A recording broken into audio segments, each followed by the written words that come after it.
If you're here to understand how Airbnb works, this video will surprise you. Because yes, I will show you exactly how Airbnb works for hosts, and I'll break down the business model. But what you weren't expecting is to hear how much Airbnb has changed in the last 10 years.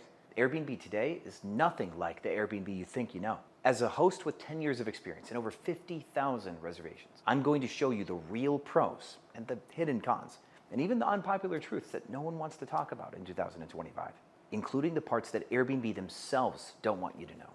And here's the twist. There's way more money to be made in this space than just being an Airbnb host. My name is Sean Rakijic. My students have made over $1 billion, and if you stick around, you're going to learn how to make some of that yourself. So please do like the video for the algorithm, and let's begin. Welcome back, Airbnb family. Thank you for tuning in on another video. Yes, I'm doing a video every day. It's my 30-day challenge, posting a long-form educational video every day. So if you're still here on day 20, thank you so much. First, let's break down what Airbnb is so we can talk about the Airbnb business model. Here's already one plot twist. Airbnb is just one of many companies in the short-term rental industry. But the reason why we use Airbnb so synonymously with everything short-term rentals is because Airbnb was the first to make it popular, was the first to do it right, you could say. There are companies that own their entire industries, like Coca-Cola, a cola, or a tissue, a Kleenex, a copy, a Xerox. They're rare, but Airbnb accomplished this feat. Now, if you think of a vacation rental, like this $22,000 per month mansion in Scottsdale that I host, you'll call it an Airbnb, even though that's just one of many places you could find this property online. So what Airbnb is it's a software that makes the market. They went and found customers, they went and found hosts, and they bring them together and they mediate the transaction. What makes Airbnb unique is they make a lot of promises on both sides, and they're way more hands-on than any of the other softwares. Booking.com or Vrbo, now called Vrbo, they tend to be a little bit more relaxed. They let the hosts handle more of their own business. They get involved less. But the hosts also have more risk exposure. Airbnb has something called Air Cover, which is a comprehensive and extensive coverage for hosts, even covering liability. If somebody gets injured at your property and someone wanted to sue you for a bad staircase, Airbnb would cover you up to $1 million in liability. And pardon me as I get even more nerdy. I hope you enjoy nerdy stuff because you get a lot of that here in this channel. Another thing Airbnb did correctly and early on was they built their product to give enterprise-level solutions to the little guy. There is something called Pro Tools with Airbnb, which is all these features like a multi-calendar, customizable discounts, and ways to privately sort your listings in a really cool way as a business. This creates reliance. Hosts love Airbnb's features. I love rule sets, for example. And that type of feature dependency was what made Airbnb so sticky. Apple coined the word sticky. The blue messages on your phone is one way that Apple makes their product sticky. You don't leave Android because you want your blue text messages. And there's a third thing that Airbnb did right early on that has this Airbnb effect where they almost own the industry, which is that they appealed to a certain type of host. Someone with a spare room, someone with an ADU, someone who wanted to meet the people that were going to be staying there. And these hosts were hyper generous. I wouldn't say that Airbnb was necessarily under control with this. They got lucky, I think. But their hosts were splendid for the first 7 or 8 years, giving Airbnb so much brand power that everybody started to want to stay in Airbnbs specifically. Now, Booking.com and Vrbo and HomeAway all existed. They all provide vacation rentals as well. But Airbnb shot up to the top of popularity because their offer was really just so compelling.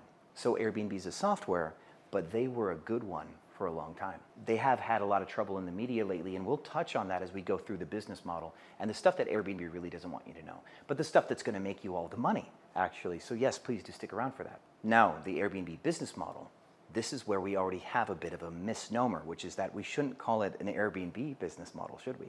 Even though Airbnb owns the space by brand, it is absolutely a fact now that if you want to succeed in short-term rentals, you're going to expect maybe 50% of your business on Airbnb.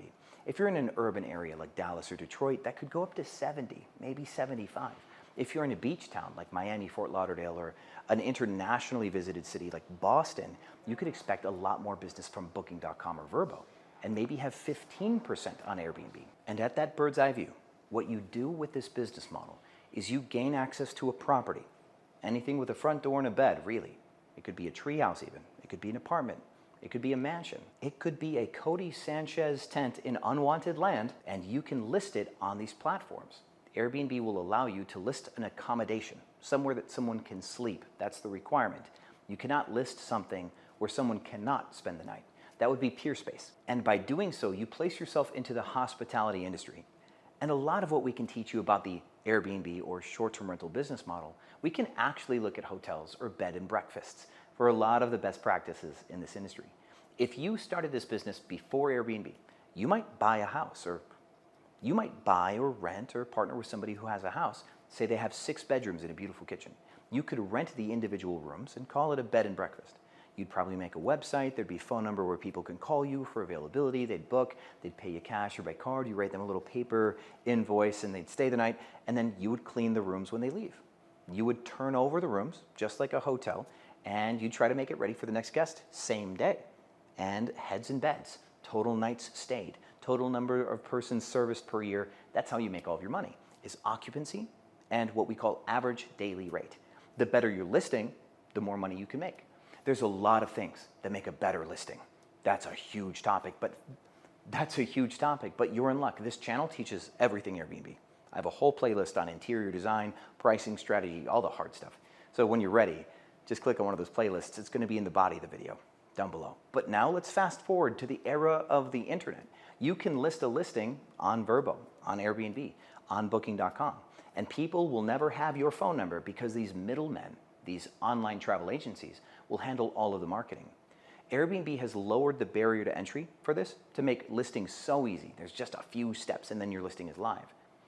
So simple, in fact, that you will have to go back into the listing and make some changes on the back end. I do have videos on that too, don't worry. But the difference now is you are not finding your customers in the traditional way that a hotel or bed and breakfast would. You're not blogging or creating a website hoping people stop and see you. Initially, Airbnb, Booking.com, and Vrbo help you template your listing to look good enough for their platforms so they can sell your listing to their customer base. Airbnb owns the customer base, and those customers visit you, and then they travel to a new city and they visit someone else and they stay there too. Now, this is a great way to get started, sure, but eventually in this world, because this industry has matured, your Airbnb business needs to become a whole business, including having your own website, getting your own bookings, maybe making some business cards, doing something cute on Instagram so people can come and find you. All of that stuff can come later. And that's really nice, I think. I think it is really great that you can list a property online, knowing very little about this business, and the very little that you know is good enough because the many things that you don't know, these online travel agencies need to plan for. It is in their best interest to make sure that you succeed, even if you know nothing at all, because they need a volume of listings in order to make the market. They have a lot of guests and they need a lot of product and they need to match them together. So if they don't get you to join, they might run out of listings one day. They cannot make this hard. They need you. Now, the anatomy of a stay. I think this is something that you should know. By the way, remember, please like the video at any moment in time. No obligation, maybe a little obligation. The anatomy of a stay. Someone finds your listing online, Airbnb, Vrbo, Booking.com. They gain confidence and trust in your listing through the features that Airbnb or Vrbo show, like showing that you're a super host or the listing is guest favorite or that you have 5-star reviews or that your photos look good and consistent and trustworthy. They'll do their best job to sell your listing for you. A customer trusts you and gain confidence and they book. Airbnb collects that money and they hold on to it until after someone arrives to your place. And the day after someone arrives, if there's no trouble, Airbnb will release the payout to you. They actually hold it to make sure that you don't do anything wrong. Because if the guest complains and needs a new place, Airbnb's not going to pay you yet. They want to make sure that they're good. This is also unique because Vrbo and Booking.com, there are ways to get paid well in advance. If you use your own merchant software, like Stripe per se, or Square, you can charge 6 months in advance. That goes into your bank account. And then a customer could maybe charge back if they think that you did something wrong, and the credit merchant would pull that back out and you'd have a dispute on your hands. That's more high-level stuff. Again, Airbnb lowered the barrier of entry, but they're also holding the money for the risk. They're making it easier for you, but they're getting a really good deal holding onto that money. So then the guest is staying. They're staying the night, 1, 2, or 3 nights. They're using your Wi-Fi, your bed, your furniture, your dishes. They're going to experience your place, and then they're going to leave. They're going to maybe decide to leave you a review. More expensive places, people tend to review more often, but on average, people review about 70% of the time. If you do something terribly bad, they almost always will leave you a bad review. Bad reviews are much easier to get because people feel more emboldened to take action. Passively good experiences, people may not be bothered to do you the favor of leaving you a review. So we've developed systems to try to get people to review us. And that's another, again, long story here in this channel. And when that person checks out, you need to clean the place, but not only clean the place, make it ready for the next guest.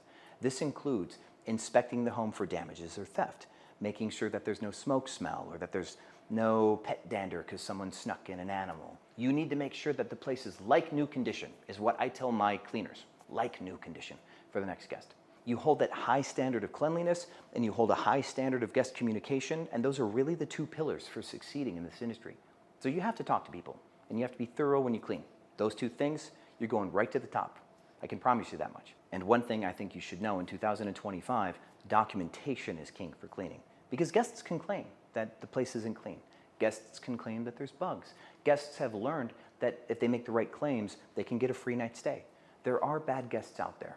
Airbnb is doing their best to remove bad guests and bad hosts, but this industry has some bad actors in it, so you will need to plan to document your cleans to prove that the place is clean every single time. And it's also a bonus to document every clean, because if a guest steals something, you have to prove that it was there before they checked in.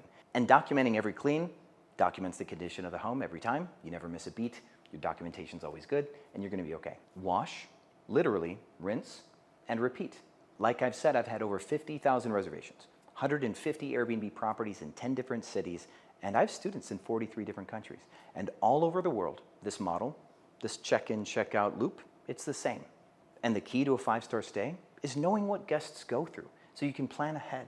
You can make sure that the front porch light is on. You can make sure that they have the front door code. And if the code isn't working because the door is low on batteries, you have a backup key somewhere. So no one ever runs into a terrible situation, because especially here in the USA, travelers are nervous travelers. People don't get enough vacation time.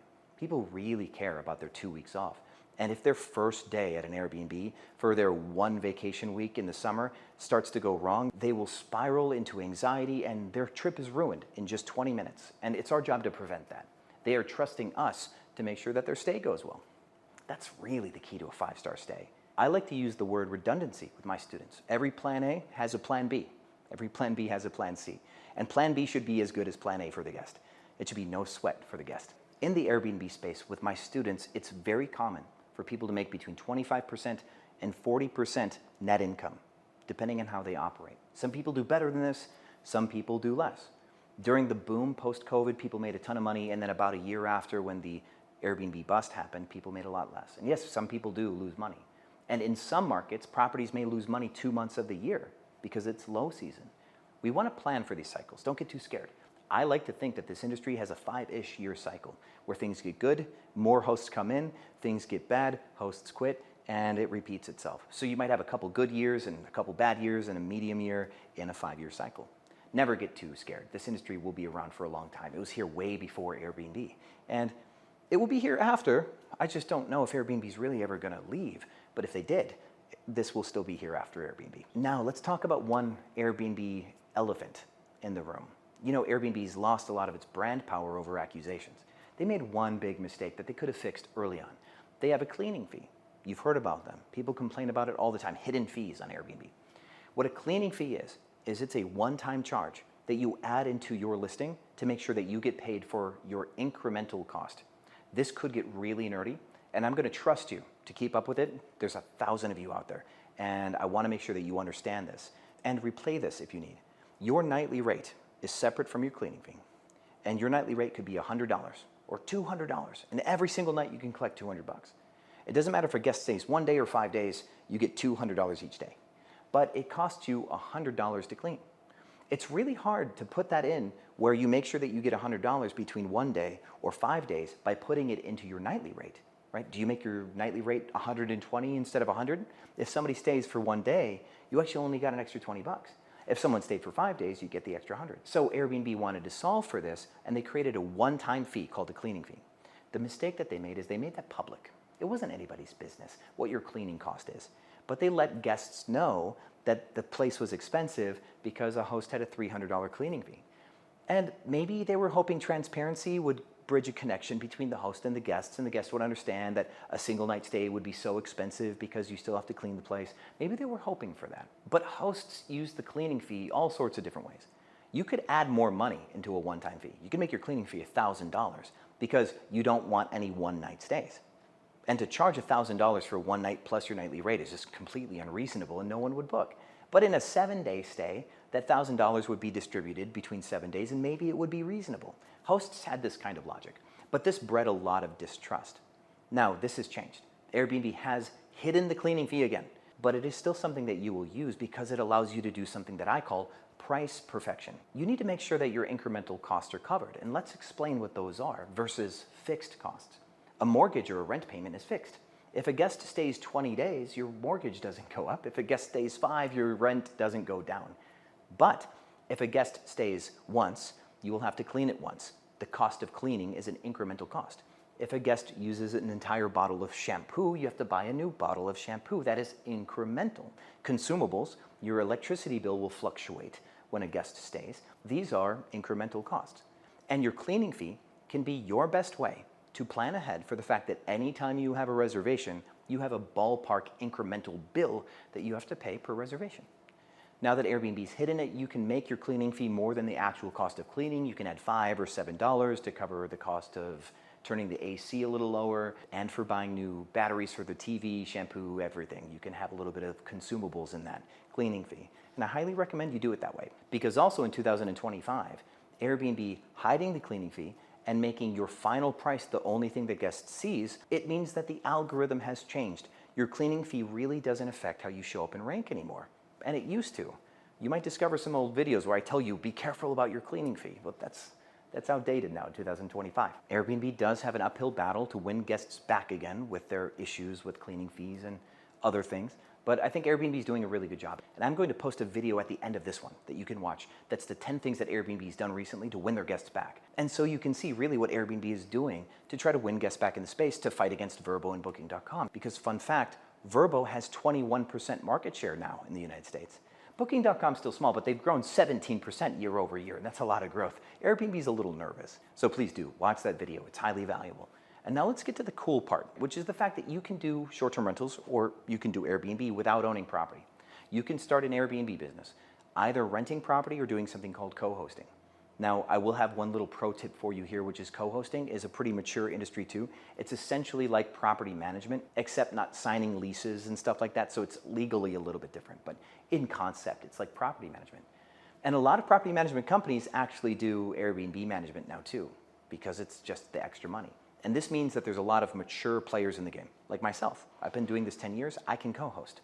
I can go after the same properties that you can go after. And what I want you to know, the reason why I'm telling you this, not to discourage you, but order of operations. Trying to co-host a property with zero experience, you'll be at a disadvantage in your presentation to a property owner. Your presentation should include your performance metrics, your back data, proof that you have good reservations, proof that you have full calendars, proof that you get the 5-star reviews, proof that you do your cleanings well. You want to show an owner that you have this stuff in the bag, because when you co-host, they buy the furniture, they pay every expense, and then you get a share of the revenue, top of line, up to 25% even. Co-hosting is probably the best deal you can get. It's the stuff that you want down the road once you do have systems, because if you don't have to pay a mortgage or pay the rent, and you just get free 25% of top of line, that's a really good deal. It's a really good deal. So if you buy your properties first, or if you do Airbnb arbitrage first, either one down the road, diversify and get some co-hosting. My pro tip for you, make a pitch deck, a little visual thing that helps people understand what you do, and you can walk them through a visual pitch deck. You can even make it into a book with shiny pages and flip through it like an offline pitch deck if you wanted to do an in-person presentation. Those do work, but the fun one, the controversial one, this used to be so controversial 10 years ago. I started my YouTube channel 8-ish years ago on the concept of Airbnb arbitrage. And what Airbnb arbitrage is, or rental arbitrage, is where you find an owner and you make the agreement that you will rent the property like a normal, regular tenant. I really advise that you don't pay extra rent, for example. You're just going to be a regular tenant, regular rent. And instead, you get permission to run your business. They will take out of the lease that you're not allowed to list on lodging websites. They will take out of the lease that there's no subletting, stuff like this. You might agree that you're going to do some small maintenance on your own. And this will be good for you anyway, because some landlords are really slow. And if a faucet is loose or a toilet seat comes undone or air filters need changing, instead of waiting for the landlord to do it, you really should do it yourself. You've got 4 or 5 hours between a guest checkout and a guest check-in. And like I said before, like new condition, And a faucet that's falling apart isn't like new condition.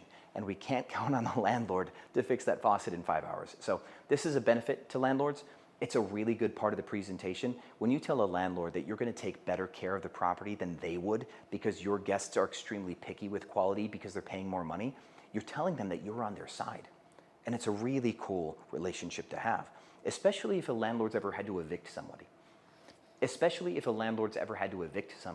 You renting from them as a professional, where they won't really ever have to evict you because you're going to make a profit on the property and you don't live there. So if something's going wrong, you'll probably just give back the property. This isn't your home. You don't need to stay. You're not going to make the landlord drag you through court to kick you out because your kids depend on this address. And landlords know this. As a business, you'll be no fuss. And currently, this is both a pro and a con. Landlords know all about Airbnb. Some of them do Airbnb themselves. Some of them hate Airbnb. But no one's really ever surprised anymore. The nature of the rejection that you might get is, I've tried this before, I'm not interested, or I've heard about that, I'm not interested. So the nature of your presentation will be more so to overcome some objections. Back in the day, you could say, hey, this is my business model, this is what's cool, this is what's new. A landlord, if they were just an open-minded type of person who's never heard about it before, they might say yes. The nervous people that would say no because they've never heard about it before, you just spend an extra 30 minutes talking about it and then they feel more comfortable. This was really easy to pitch back in the day. This is also easy again to pitch, but in a different way. You need to be confident enough to know that someone will have an objection based on something they've heard in the news or a landlord friend that had a bad Airbnb experience. And you can hold your own and say, I understand where you're coming from. I know exactly what you mean. I know other landlords who've had the same problem before they rented to us, and they love working with us. And they had the same objection you did. And here's how we solve that for other landlord down the street. You knowing basic sales techniques, basic rebuttal techniques is going to go a long way if you ever want to get into Airbnb arbitrage. Oddly enough, confession time, story time, I was evicted in 2009. I worked in the newspaper industry as a sales rep in 2008 and moved into sales management and then failed and went homeless. Sad. I was a really good salesperson but a terrible sales manager until after I went homeless, and after about 4 months of living in a van, I started my own business. And I got back into newspaper sales and built some sales teams, and I did really, really well.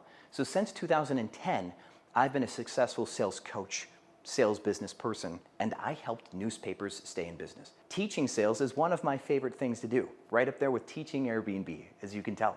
If you want to learn sales, I've got videos for that. I even have a little mentorship on learning sales for the sake of arbitrage. It's called my Closers Mentorship. Look for that if you want to learn sales and get your first lease. The pros and cons of arbitrage.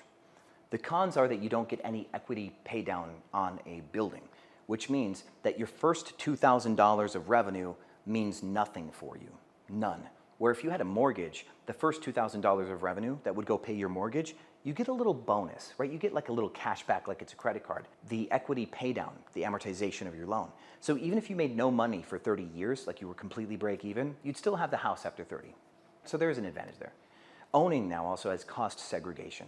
You could owning now also has cost segregation. If you bought a property, you could write off so much value of that house immediately. That's huge now. That really is a game changer for buying. Arbitrage, even though you don't get the debt pay down, it costs way less to start. If you were going to buy a property as an investment, you have to put 20% down unless you have some fancy situation where you claim it's a second home, like a vacation property, and you get it for 10% down. And while you're not vacationing there, you rent it on Airbnb.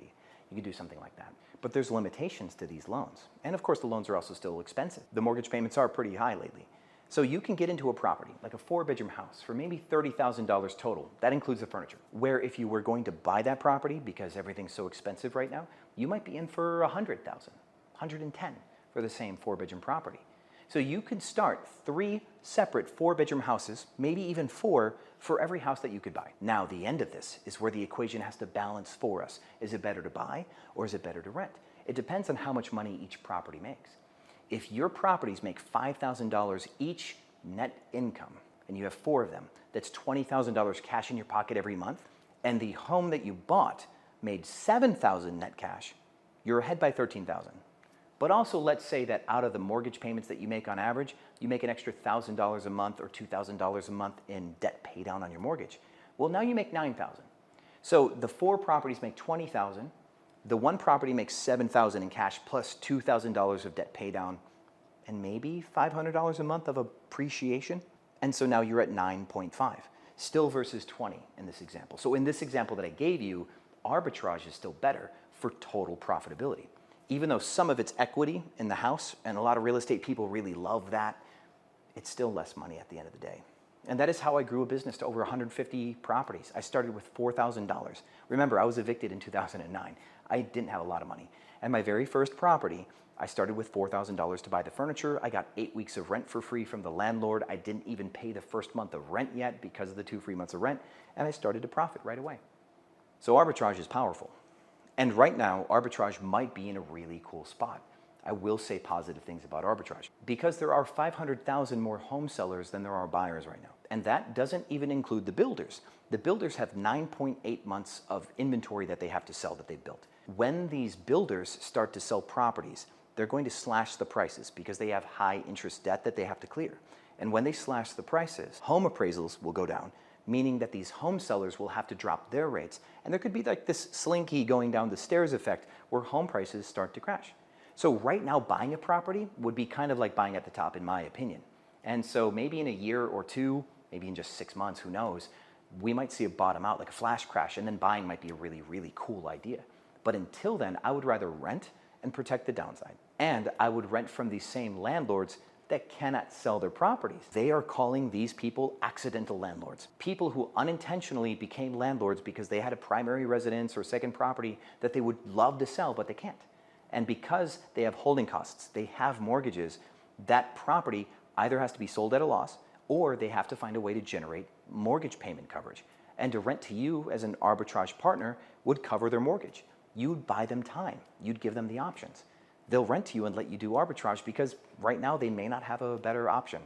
Really kind of cool. But to button this up, you would have to outperform your rent payment, which is higher than a mortgage payment. You would have to overperform enough to offset the fact that you don't get any equity pay down, which means you really do have to pick the right properties. One of the newest, most important parts of this industry within the last 3 or 4 years is market research.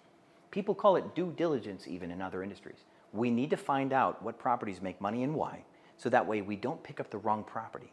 And city to city or market to market, the properties that do good change. Chicago might love high-rise condos. Miami might love properties on the water. Denver might like properties up in the mountains in a ski area. Miami doesn't want a property in a ski area, for example. It's impossible. Different cities, different areas, different desires, different groups. Families go someplace. Bachelorette parties go other places. Young adults here, older adults there. Work travel here, leisure travel there. If we can nail this down, wherever we start our business, you will absolutely make a ton of money. Now, I also do have a second video you should watch. I got a lot of videos to throw at you. Aside from the 10 things that Airbnb has done to win their guests back, I did a video just recently on the 20 easiest markets to get started as an Airbnb host, and I break down the 5 reasons why these 20 markets are good. So even if you're international, for example, you can take these 5 reasons and use them in your countries and find these markets that are great for you, near you. If you have any questions on how to Airbnb, this is kind of my whole bag, as you can tell. It's great to have you here at the end of the video, by the way. You're a rock star for hanging in there. If you have questions, really, please, I encourage you to, in the comments, ask me things, because I'm there. I'm ADHD, I can't help myself. I am at your service, like the blue genie guy in the bottle. And with that said, I'm gonna get back to painting in this place. You'll see a cool video here in the near future where I make some really cool custom artwork to bring this mansion to life. So subscribe for that video. You don't wanna miss it. Hit the bell. Hit the bell. You wanna see that day one. It's gonna be very inspiring. And until then, my friends, I will see you on the other side.